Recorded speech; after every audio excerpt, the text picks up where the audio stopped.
Nous allons calculer les valeurs propres et les vecteurs propres de cette matrice A. Le déterminant de A moins lambda E est égal à 0 si et seulement si ce déterminant est égal à 0. Nous obtenons ce déterminant en soustrayant des trois éléments diagonaux de la matrice A, respectivement lambda. Ce déterminant se calcule rapidement, par exemple au moyen des mineurs des éléments de la deuxième colonne. Ainsi nous obtenons 1 moins lambda fois lambda au carré moins 1, comme ceci. Dans le premier facteur, nous mettons moins en évidence. Entre parenthèses, il reste alors lambda moins 1. Et lambda au carré moins 1 se factorise en lambda moins 1 fois lambda plus 1. D'où ce polynôme caractéristique de la matrice A sous forme factorisée. Ainsi, nous voyons de suite que la matrice A a deux valeurs propres, à savoir 1 et moins 1. Maintenant, il faut encore déterminer les vecteurs propres. Commençons par lambda 1 est égal à 1.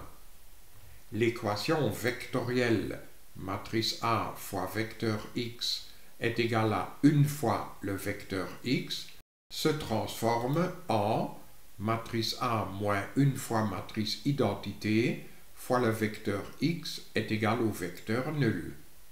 Cette matrice A moins 1 fois la matrice identité s'obtient en soustrayant 1 des éléments diagonaux de la matrice A.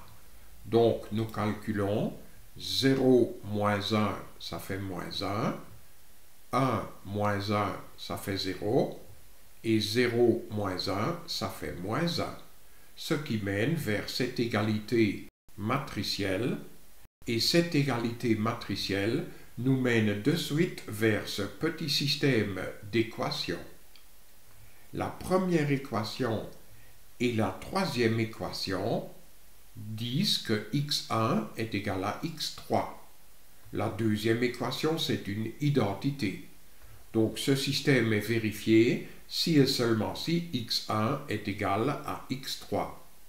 D'où nous déduisons que tous les vecteurs propres x relatifs à la valeur propre 1 s'écrivent sous la forme m, r, m, où m et r sont deux nombres réels qui ne sont pas nuls simultanément.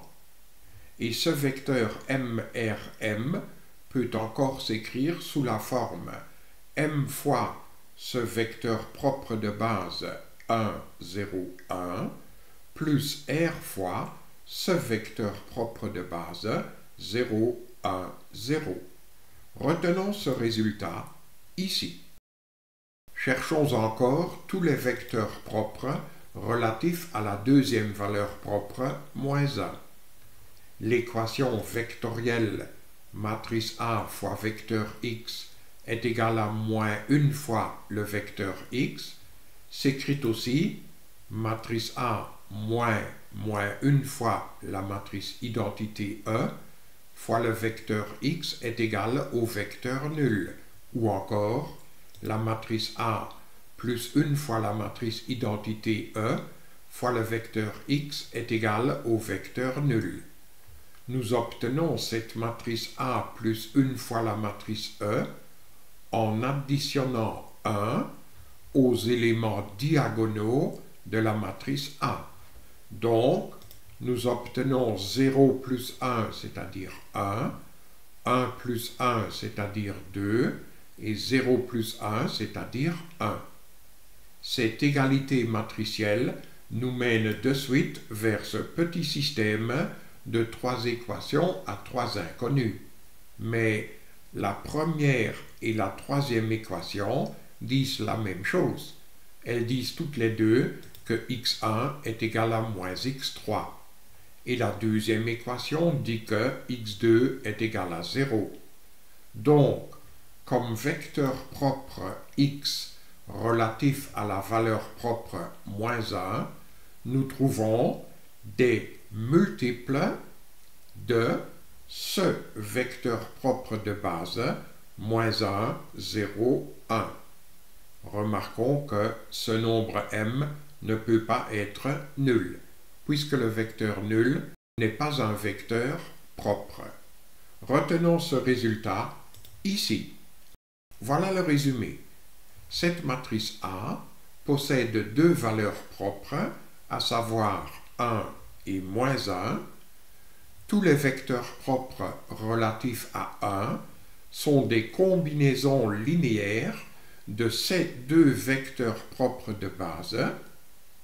Remarquons que M et R ne peuvent pas être simultanément nuls, et tous les vecteurs propres relatifs à la deuxième valeur propre moins 1 s'écrivent comme multiples de ce vecteur propre de base moins 1, 0, 1. Remarquons que ce nombre m ne peut pas être nul.